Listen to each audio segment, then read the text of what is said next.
నీకు పాపన్నావు కదా, పాప పేరేంటి? పాప పేరు వైష్ణవి. వైష్ణవియా? ఉమ్, అదేంటి, కాలేజ్లో ఉన్నప్పుడు నువ్వంటే లవ్వు, నువ్వు లేకపోతే నేను లేను అది ఇది చెప్పి కనీసం నీకు పుట్టిన పాపకు కూడా నా పేరు పెట్టలేదా? ఛీ, మీ మగాలంతా ఇంతేనబ్బా. అసలు ఏంటవి నీ ప్రాబ్లం?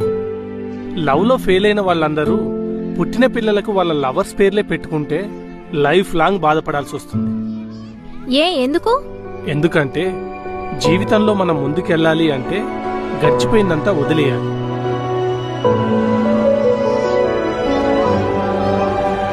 అంటే నేను ఇప్పుడు గుర్తురాలేదా?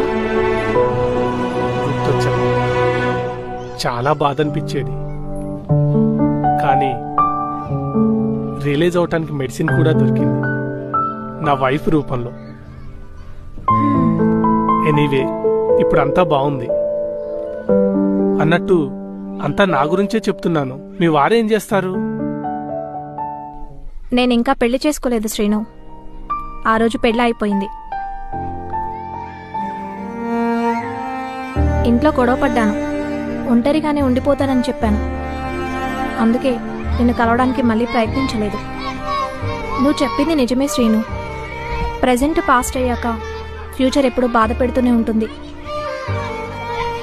ఎనీవే, నువ్వు హ్యాపీగా ఉన్నావు, నాకది చాలు.